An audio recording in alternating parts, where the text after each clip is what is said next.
welcome to Chris Cook for YouTube. Today I'm going to be doing a side dish called skillet corn. Now there's several different ways to make this. You can make this with bell peppers. You can make this with just the regular corn, which is the way I'm doing it. You can make it with bacon. There's a lot of different ways you can make it, and I'll probably show you some of those ways. But today I'm just going to make it using corn. Now for more of a southern flavor, this dish is best served with fresh corn. But if you don't have fresh corn, then it's better to go with the kernel corn that's frozen, and that will give you more of a southern taste. But if you don't go with that, then you can always go with what I'm using today, and that's going to be just canned corn. So for the ingredients you're going to need canned corn, some water, milk, butter, flour, sugar, salt, and pepper.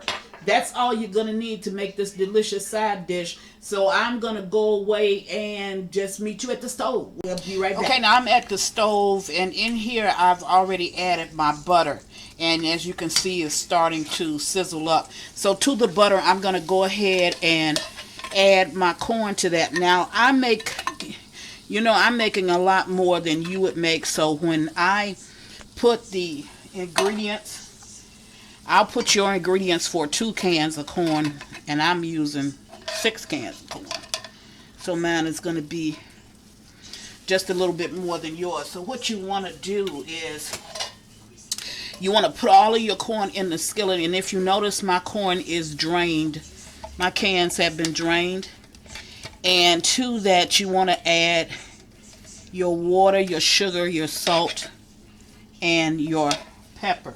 So the only thing that you will not be adding to this is you won't add the flour at this point, and you won't add the milk at this point.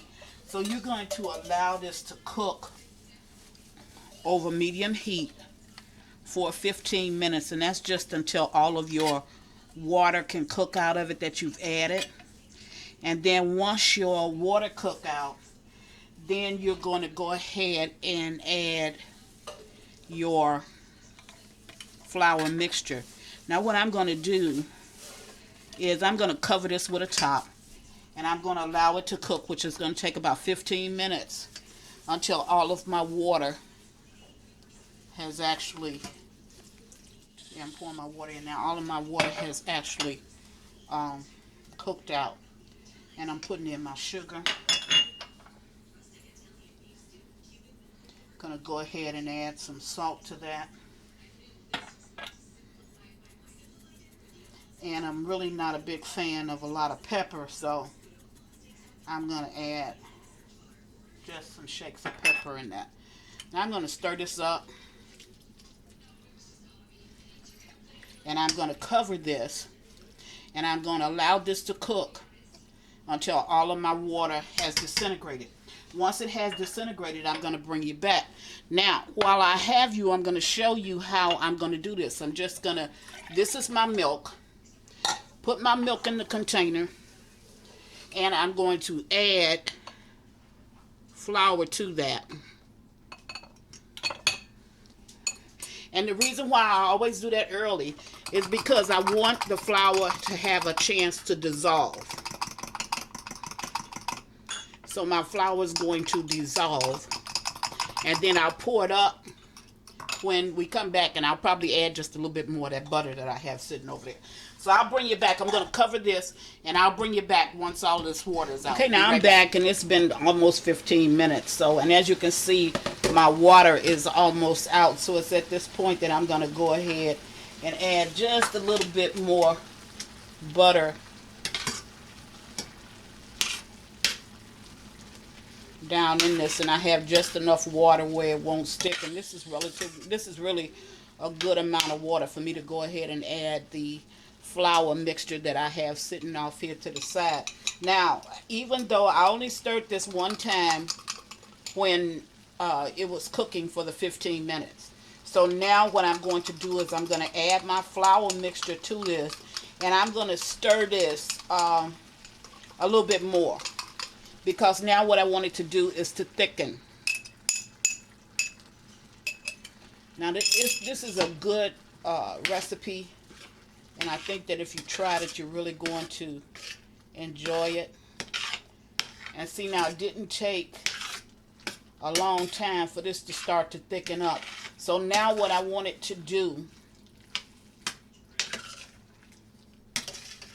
is to have that thick kind of consistency. See how this is? So now I'm going to let this cook for like another 5-6 minutes. Now at this point, if you didn't have enough water in there and you needed just a little bit more water, then you can go ahead and add it if you just want a little bit more cooking time. But keep in mind that the 15 minutes that your corn, canned corn don't take that long to cook. And keep in mind that the 15 minutes that your corn was actually cooking, that cooked your corn. So the only thing that you're doing now is just making like a thickening, really kind of like a sauce to it. So a thickening sauce. But what I'm going to do is I'm going to add just a little bit of water. Just a little bit, not a lot. Because I want just a little bit more cooking time. So what I'm going to do is it only takes like I said 15-20 minutes for corn to cook tops if you're going to be cooking canned corn. So see how this is now? And this is good. So I'm going to turn this on low, and I'm going to let this cook for like 5 minutes, and I'll bring you back at the end of that process. But I will continue to stir. So it's 5 minutes of cooking on low, and then your corn is done. I'll be right back. Okay, now I'm back, and it's been about 5 minutes, and this corn is ready.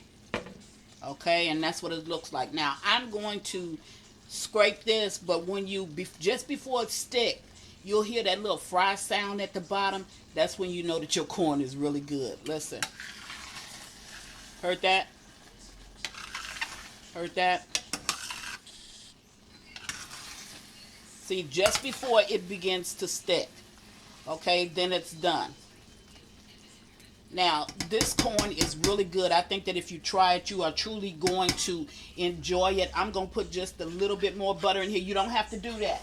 You don't have to do that. I'm just doing that because I had the butter sitting over there and I just wanted to put it in. Like I said, this is really good if you're using corn on the cob. If you don't have corn on the cob and then you're using frozen corn, you'll get more of that southern taste because that corn, it hasn't been canned and it doesn't have that real sweet taste to it. It has more of that cobby type taste to it. But if you don't have it, do it the way I did it. I did it with just canned corn. As you can see, you don't have a lot of sauce, but you have enough sauce to make it look kind of like a creamed corn. This is really, really good. I'm not going to dish this up because I'm serving this with pork chops and my pork chops are not ready yet. So I just want to bring you something different that you could do with corn. I think if you try this, you are truly going to enjoy it. And as always, thank you for watching. Chris Cook for you too. Bye.